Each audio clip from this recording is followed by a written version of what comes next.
The light in the room was low, soft gold washing over the worn floorboards and the peeling paint of the attic apartment.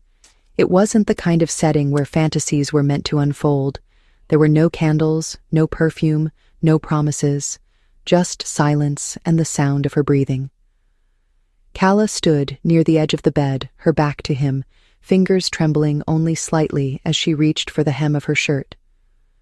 Julius Vance stood across the room, arms folded, his expensive coat still on, untouched by the intimacy that threatened to bloom. His face was unreadable, cold, curious, and something else he didn't dare name. She pulled the shirt over her head slowly, not with seduction, not with flair, but with the quiet finality of someone removing a mask. Piece by piece, armor came off. Her shoulders, pale and marked by time, caught the light just enough to reveal the jagged scar running from the curve of her shoulder blade down the slope of her back. She didn't turn around. "You think I'm doing this to tempt you," she said, voice calm, as if commenting on the weather. Julius said nothing. Calla let the shirt fall to the floor. The silence stretched between them like a wire pulled tight. "You've looked at me like I'm a puzzle since the first night we met," she continued, "but I'm not here for you to solve." Still, he said nothing. His jaw was tight, his eyes fixed on that single silver line across her skin. "I'm showing you what I've spent years hiding," she said, "because if you're going to walk away, I'd rather it be now." Finally, he spoke. "You don't have to prove anything to me." She let out a short laugh. It wasn't bitter. It was tired. "This isn't about proving," she replied. "It's about truth. Mine. This scar isn't the worst of it. It's just the part people can see." Julius took a step forward. One. Careful. As if she might shatter. Or maybe he would. "Who did that to you?" he asked, the words scraping out of his throat like broken glass. "Does it matter?" she said. "What matters is whether you can look at it and still want to see the rest of me." Julius was not the kind of man who lost control. He'd negotiated mergers with men who smiled as they planned to stab him in the back. He'd stood before rooms of board members and made them obey with nothing but a glance. He didn't fidget, he didn't flinch, but now his hands were curling into fists at his sides. "I didn't come here for this," he said finally, though even he wasn't sure what he meant. Calla turned slowly then, not in shame, not in fear, but in the kind of stillness that only came from surviving something that tried to kill you. "No," she said, "you came here thinking this was a game, maybe a challenge, another thing to control." Her eyes met his, brown, steady, and unreadable in a different way. Not the emptiness of someone hiding, but the calm of someone who had already faced the worst and chosen to live anyway. "I'm not your fantasy, Julius. I'm not your project. I'm not another woman waiting to be rescued." His breath caught.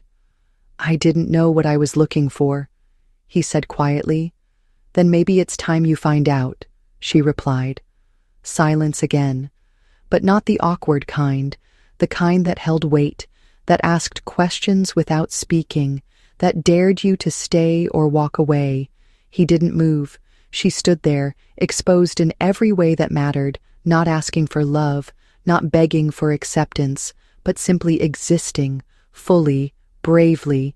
And Julius Vance, for the first time in years, didn't feel like a man in control. He felt like a man standing on the edge of something real. Calla Moreno wasn't supposed to be in his world.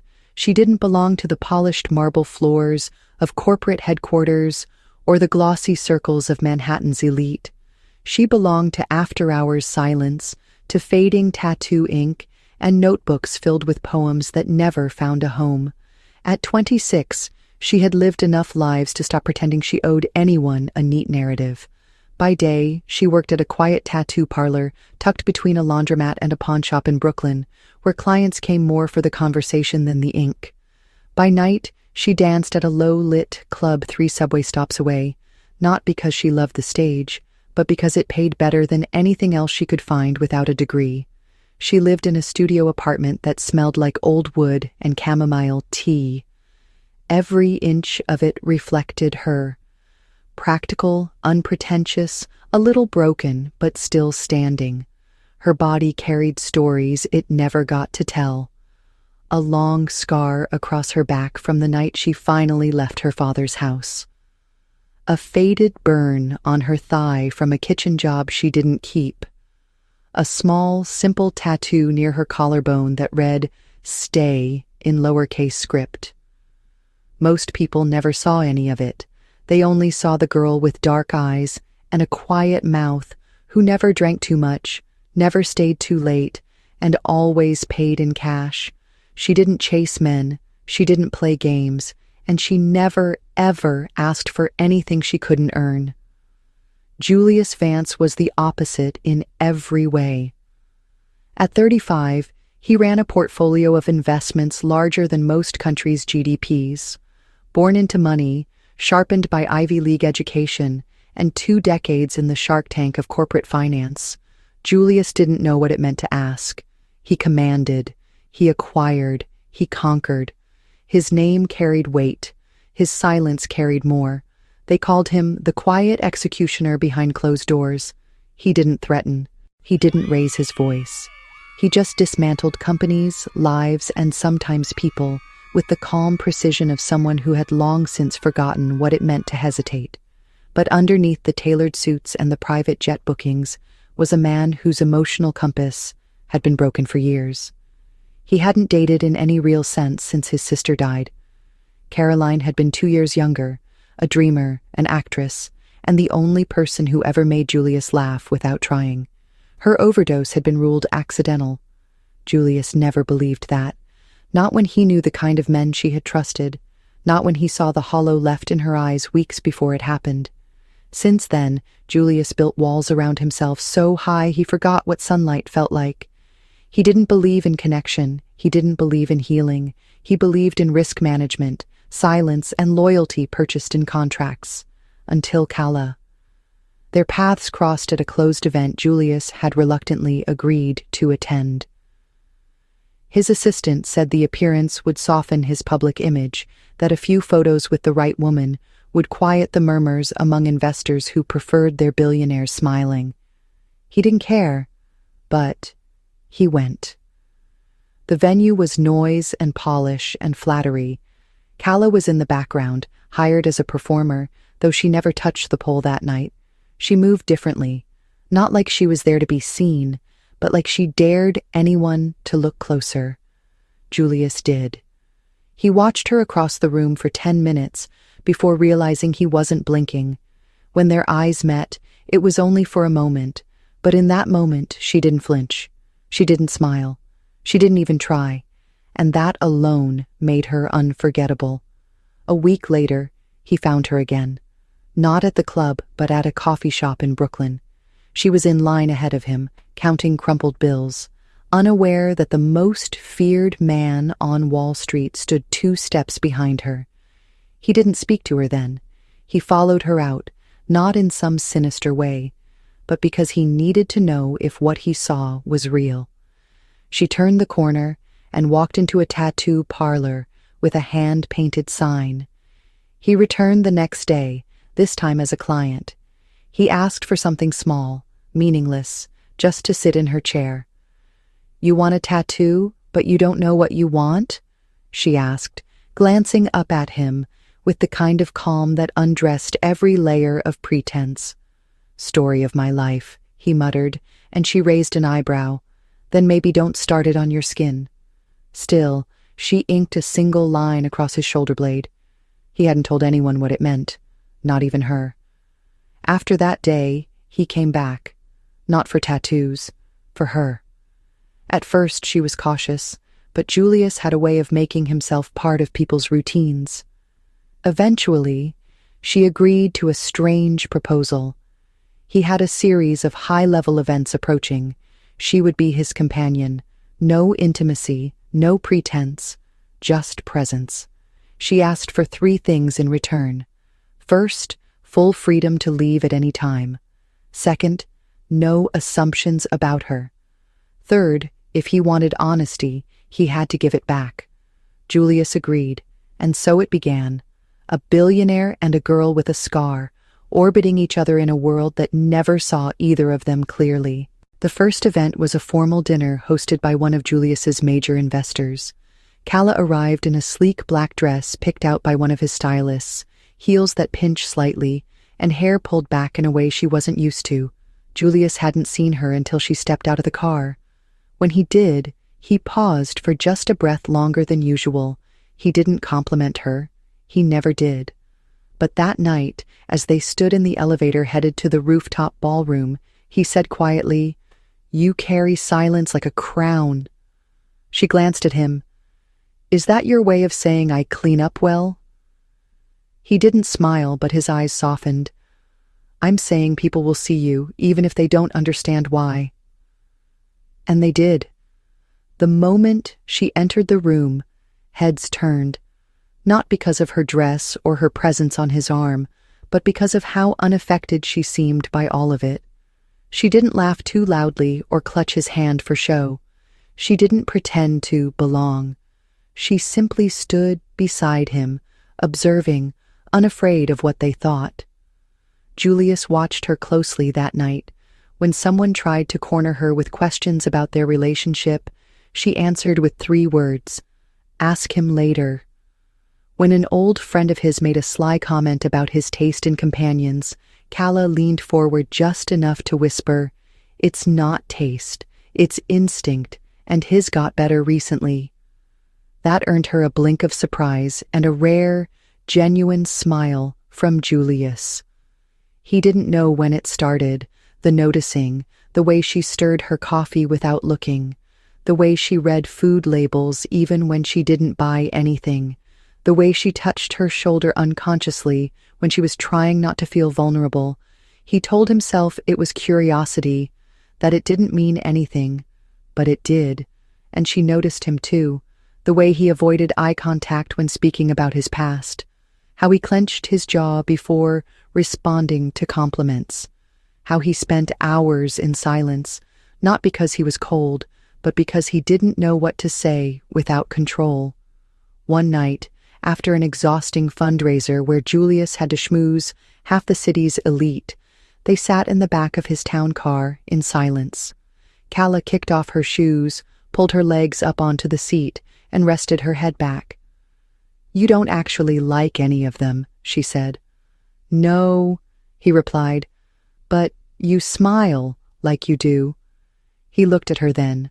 "So do you." She laughed softly. "Yeah, but I don't charge them for it." His eyes lingered. "And me?" She looked out the window. "You don't pay for the smile, you pay for the presence." The words hit harder than he expected. By the 3rd event, their rhythm had shifted. He started offering her his arm without being asked. She started straightening his tie if it was even slightly off. When people asked how long they'd been together, they both paused before answering, not because they were hiding, but because neither of them knew the answer. It wasn't a relationship, but it wasn't just a performance either. There were nights Julius stayed later at the tattoo shop, watching her work. There were mornings she left notes in the pocket of his coat. Simple things. Drink water. Try sleeping. Don't forget who you are. He didn't know why those notes mattered, only that they did. Calla, on her part, kept her distance where it counted.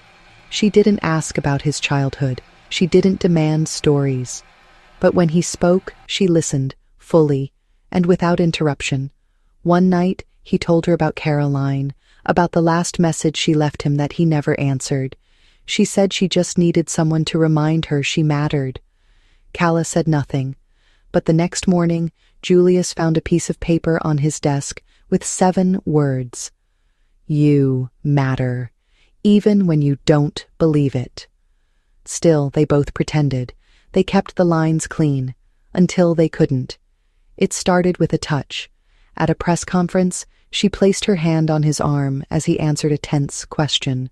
Not for the cameras, just for him. He didn't acknowledge it, but that night he called her, just to hear her voice. She picked up and said, "I'm not great on the phone." He replied, "That makes two of us." Silence followed, but it was warm, not empty. One evening, after a particularly brutal meeting with the board, Julius walked into the parlor unannounced. Calla was alone, cleaning her station. She looked up, startled. "You okay?" He shook his head. "I don't know." She nodded, turned off the machine, and poured 2 cups of weak coffee. He sat in the chair where she usually worked. She perched on the edge of the counter. "Ever feel like the whole world's running and you're just standing still?" he asked. She tilted her head. "Yeah, but sometimes standing still is the bravest thing you can do." He looked at her then, really looked, and she saw it. The shift, the unraveling. He stayed that night, not in her bed, on the couch, not because he had to, but because he didn't want to be alone. In the morning, she found him still there, fully dressed, holding one of her notebooks. She didn't get angry. She just sat beside him. "You read my poems?" He looked at her, eyes unreadable. "I think they read me." The tension grew in quiet ways, not through arguments or declarations, but through the things unsaid, the near touches, the shared silences, the way her name sounded different when he said it. One night he caught her humming in the kitchen. She didn't know he was watching. Her hair was messy. She wore mismatched socks, and he had never seen anything more honest. He stepped closer. She turned. Their eyes met. Nothing was said, but something passed between them, a decision neither of them could voice. Still, they waited, pushed it back, until it could no longer be ignored. The next chapter would not begin with a kiss. It would begin with truth. And the moment she asked him the one question he didn't know how to answer, "Would you still want me if I told you the ugliest part of my story?" It was past midnight when she asked him. The air between them was still, heavy with something neither of them wanted to name. They were sitting in her apartment, lights dimmed, music low, a forgotten cup of tea cooling on the windowsill. Julius had taken off his tie, undone the first 2 buttons of his shirt, his posture more relaxed than usual, but his guard still intact. Calla was curled up in the oversized armchair near the corner, a blanket wrapped loosely around her legs, one hand cradling a chipped mug she hadn't touched in an hour. "Would you still want me?" she asked softly, "if I told you the ugliest part of my story?" The question didn't hit him like a strike. It landed slowly, like rain building into a flood. He didn't answer immediately. He looked at her instead. No one had ever asked him something like that with such calm, such certainty that the truth would cost something. "What's the ugliest part?" he asked, though his voice lacked the confidence he was known for. Calla didn't move. "The part I never told anyone without losing them." He leaned forward slightly, elbows on his knees. "Then tell me." She didn't cry. She didn't break down. She told the story like a survivor naming her scars. She was 16. Her father was a former Marine with strict rules and unpredictable moods. Her mother tried to keep peace, but peace was a short-lived guest in their house. One night, after Calla refused to explain a bruise on her arm at school, her father lost it. She remembered the belt, the smell of whiskey, the scream that never made it past her throat. That night, she ran. She didn't stop running for 3 years. No foster care, no reports, just couches and basements and any job that would pay in cash. The scar on her back came from a broken mirror in a shelter bathroom. She'd tried to stitch it herself. She told him everything. About the nights she danced because it was the only way to afford groceries. About the clients who tried to buy more than a dance. About the ones who didn't take no well. About the therapy she never finished. The dreams that made her wake up in a sweat. The way she sometimes touched the scar just to remind herself it had healed. When she finished Barani, she didn't look at him. "So," she said, voice quiet, "still want me?" Julius didn't move right away. His hands were clasped together so tightly his knuckles had turned white. When he spoke, his voice was rough. I want every version of you, even the ones you think are too damaged to be loved. Calla finally turned to face him. Even the girl who used to lie about her name just to feel safe? Especially her, he said. She set the mug down, stood, walked toward him. Her steps were slow, measured, but not hesitant. She stopped in front of him, and for the first time in all the weeks they'd spent orbiting each other, she didn't ask for permission. She simply reached down, took his hand, and placed it against her side just below the ribcage, where the skin was soft and unmarked. "This," she said, "is the only place on my body without a scar." He looked up at her.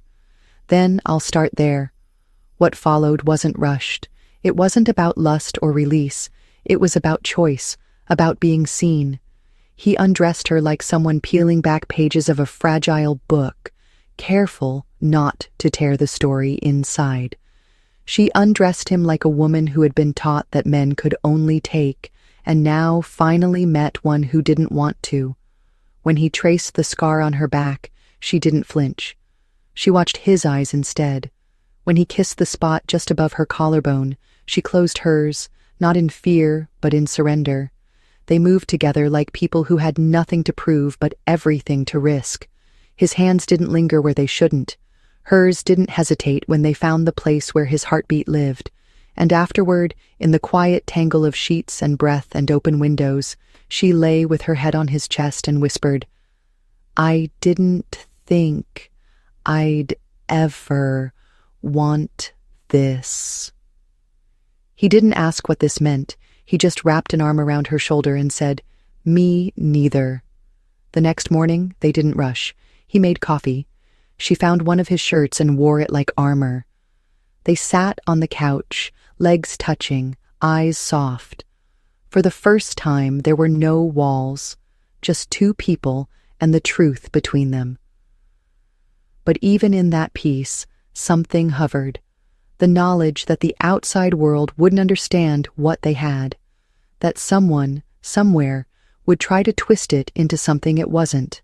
That evening, Calla walked Julius to the elevator. He stood there, looking at her like he was memorizing the way she leaned against the doorframe, the way she tucked her hair behind her ear. "I know this doesn't make sense," he said. "It doesn't have to," she replied. "Not yet." As the elevator doors began to close, he said, "If anyone ever tries to use your story against you, let me be the first to stand in their way." Calla smiled, not a wide one, just enough to say she heard him, trusted him, needed him. He didn't know it then, but that night marked a shift, not in how he saw her, but in how he saw himself. He had started as the man with power, with answers, with control. Now he was the man who had something to lose, and for the first time in his life, that didn't terrify him. It made him feel alive. The week after that night felt different. There were no declarations, no dramatic changes in how they moved around each other, but something had shifted, permanently, like a new current running just beneath the surface. Julius still sent his car for her when events required her presence. She still wore the dresses his assistant chose, still played the role, still smiled just enough for the photographers without ever pretending it was real. Except, now, it was. Behind the shared glances, the gentle touches that lingered a little too long, and the stolen minutes in corners no one noticed, it was no longer an act. At a charity auction hosted at a historic museum, Julia stood on stage, delivering a speech about resilience and rebuilding. Calla watched from a table near the front, fingers tracing the rim of her water glass. Her dress was simple, emerald green, fitted at the waist, modest at the neckline. She looked like she belonged there, even though she still felt like she didn't. Julius caught her eye once while speaking, just a flicker, but it was enough to ground him. When the applause broke out, she was the only one who didn't clap immediately. She was still watching him, not as a billionaire, but as a man. Afterward, he approached her in the shadowed hallway leading to the private exhibit rooms. You didn't clap, he said. She tilted her head. You didn't need it. He stepped closer. What do I need then? She looked up at him, eyes calm. Someone who stays when the speech ends. He didn't reply. He just reached for her hand, gently, like a secret being passed between them. That night, he didn't return to the penthouse alone. They didn't even speak as the driver took them through the city. She leaned her head against the window. He kept glancing at her reflection. When they arrived, he opened her door, waited for her to exit, then walked beside her in silence. Inside, the lights were low, the space sterile but beautiful. Still, she softened it just by being in it. She took her shoes off the moment they walked in, left them near the door, padded barefoot into the living room. Julius watched her, still in his suit, as if unsure whether to follow or keep his distance. She turned. Do you always stand like that after letting someone in? Like what? Like you're still deciding if you made a mistake. He didn't smile, but he stepped forward. I know it wasn't. Later, they stood on the balcony, city lights pulsing below them. She wrapped her arms around herself against the cold. He offered his jacket. She didn't take it. I want to feel something, she said, even if it stings. His voice was low. What are you afraid of, Calla? She turned her face toward him. That this will end the same way everything else did, with silence, with someone deciding I'm too complicated, too scarred, too much. He moved closer. You're not too much. You're the first thing in a long time that actually makes sense. The words weren't poetic, they weren't rehearsed, but she believed him. Inside, the space between them closed again, only this time it was heavier, loaded. They reached for each other like people not trying to fix anything, just feel it fully before it slipped away. She undressed him slowly, memorizing every inch like she wanted to know the man beneath the structure, the boy beneath the suit. He undressed her carefully, no urgency, no performance, just reverence. They didn't speak as they moved through each layer of closeness. The only sound was breath and the low hum of the city beyond the glass. Afterward, they lay there for a long time, her fingers tracing a line down his chest, his eyes following the motion. You never asked me what I wanted, she said. He didn't move. Tell me now. I want to be chosen, she whispered. Not protected, not pitied. Chosen. His hand found hers. You are. But outside that room, a different story was unfolding. A photo had surfaced online. Calla leaving the penthouse 3 nights earlier. Blurry, but clear enough. The internet did what it always did. Comment sections filled with speculation. Headlines hinted at scandal. The girl with a past and the man with a fortune. Investors began asking questions. His PR team panicked. His communications director scheduled a meeting. By the next morning, Julius had 10 missed calls from his board, 2 legal memos, and a warning email titled Potential Risk to Reputation. When he walked into the boardroom, they were already waiting. Men in suits, women in diamonds, all of them armed with fake concern. The chairman spoke first. We're not telling you how to live your life, Julius, but this affects perception. Another voice added, it's not just about you anymore. It's the company, the image, the brand. He said nothing at first. He sat down, calm, composed. Then he leaned forward. Let me make something clear. I built this company, from numbers, from risk, from knowing what mattered and what didn't.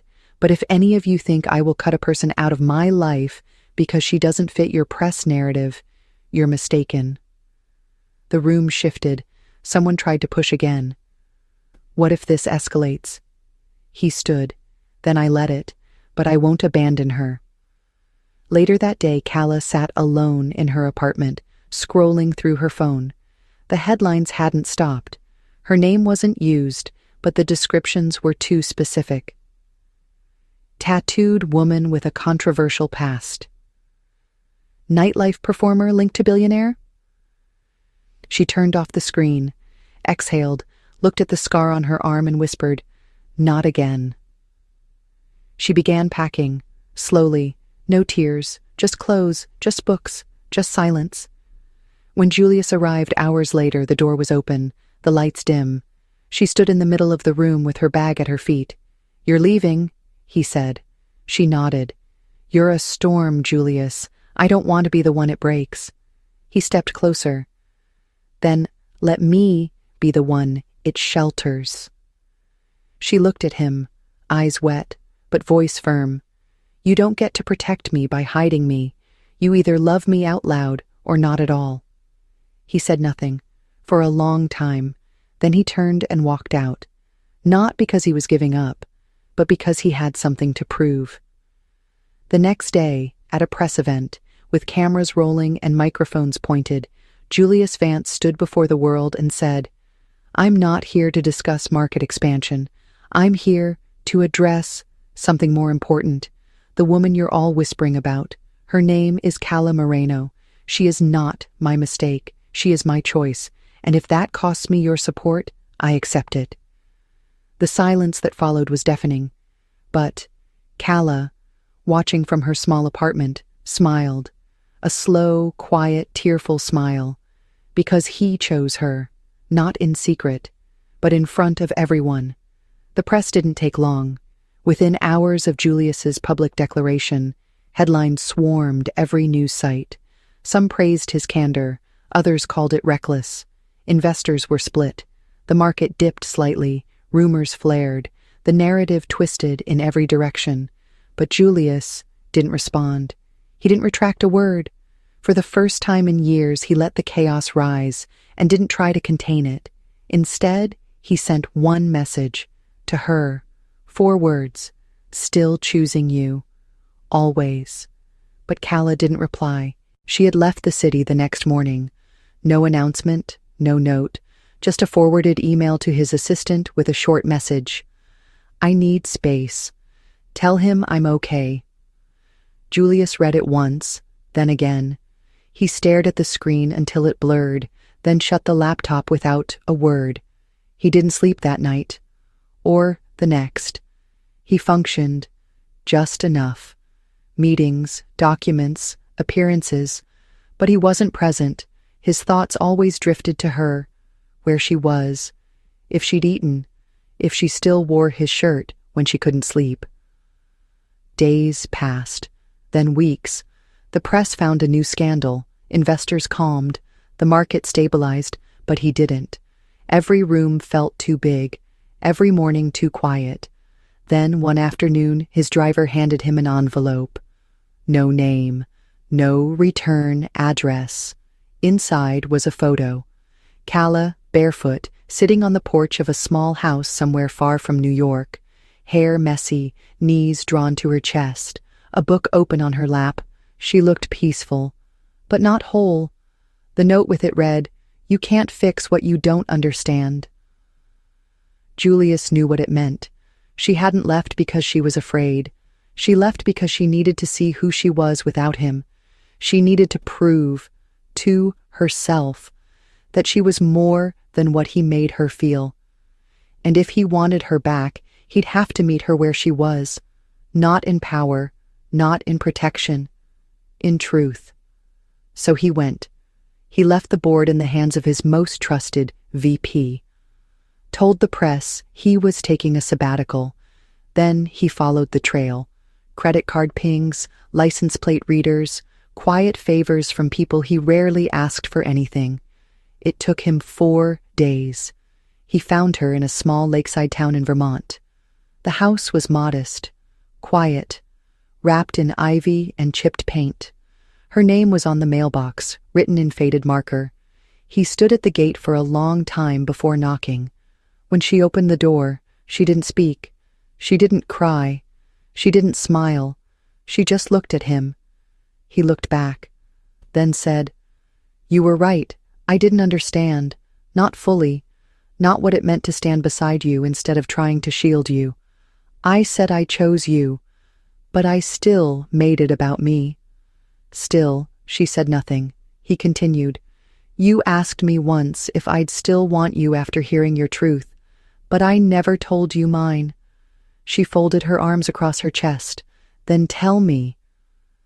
And he did. He told her about Caroline, about the night she called him and he didn't pick up, about the voicemail he deleted without listening to, about the guilt that sat in his lungs like stone ever since.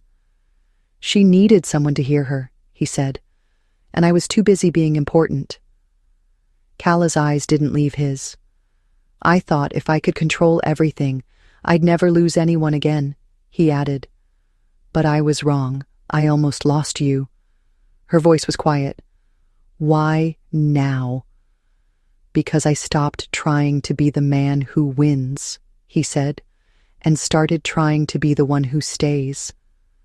The silence that followed wasn't heavy. It was healing. She stepped aside, let him in.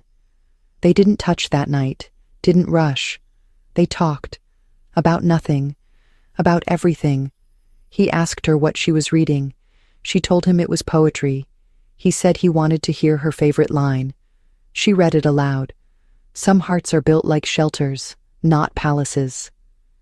He said, That's you. She whispered, And maybe that's enough. Over the next few days, they found a rhythm. Morning walks by the lake, shared coffee, long talks by the fire. He fixed the back porch. She painted the mailbox. They didn't talk about returning. Not yet. They just lived. Then came the letter. From her old agency. It was formal, cold, a reminder that her reputation had cost her professional opportunities, that the photo scandal still followed her. That other women in her position were losing work because of her visibility. She read it twice, then folded it, then burned it in the fireplace. Julius watched her do it, then said, You could come back. With me. Start again. She looked at him. And be defined by who I'm with again? No, he said. This time I'd stand behind you, not in front. She considered. I don't need saving, Julius. I know, he replied. But maybe we save each other. And she nodded. They returned quietly. No press release, no reappearance at high society events. Instead, Julius held a private meeting with his board, told them he was launching a new foundation, one focused on rehabilitation and advocacy for women who had survived trauma. He named it the Caroline Project. He appointed Calla as its director, gave her full creative control. When she walked into the boardroom for the first time, she wore no makeup, no designer suit, just her presence, and it was enough. She stood in front of men who once whispered about her in hallways and said, You don't have to understand my story. You just have to stop using it as a reason to keep me out of the room. And they listened. Because Julius listened. And he backed her. Every word, every plan. 6 months later, the foundation opened its first center. On opening day, Calla stood at the podium, her scar visible beneath a sleeveless blouse. She didn't hide, she didn't flinch. Julius stood beside her, not in front, just a man who had learned how to be soft without losing strength. That night, on the rooftop of the building, with the city lights blinking like quiet applause, she turned to him and said, I'm not afraid anymore. He looked at her. Of what? Of being loved for who I really am. And he smiled. Then let's start there. Autumn rolled in slowly, painting the city in gold and rust. The days got shorter, but neither of them noticed.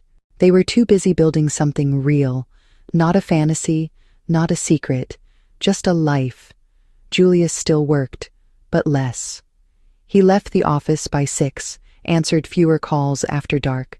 Calla spent most of her time at the foundation, working with survivors, overseeing projects, building a team.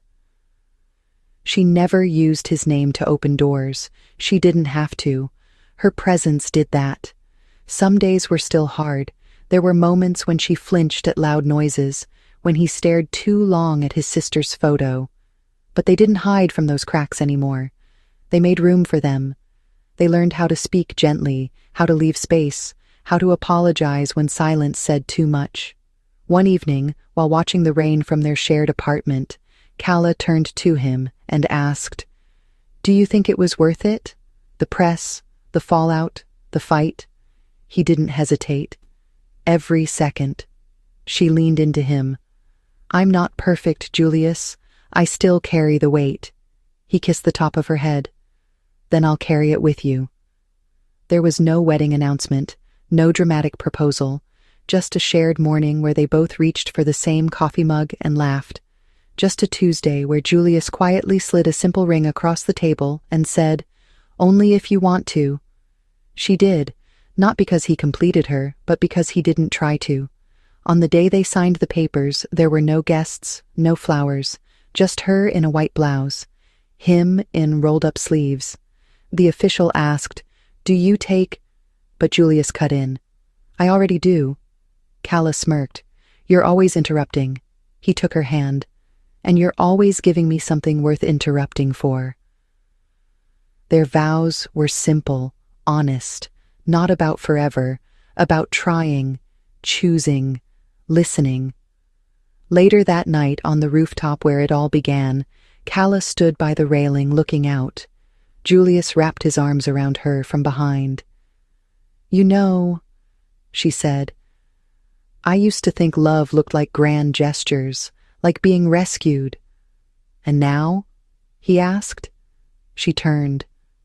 "Now I know it looks like this, showing up, staying when it's inconvenient, saying nothing when silence is safer, but doing it anyway." He brushed a strand of hair behind her ear. "You didn't tempt me," he said. "You terrified me." "Because I undressed in front of you?" "No," he whispered, "because you didn't try to hide." She smiled, a quiet, slow thing. Sometimes a mistake is the best beginning. And they stood there, beneath a sky smeared with stars, two people who were never supposed to meet, who almost walked away but chose instead to stay. Not for a perfect ending, but for something better, something real.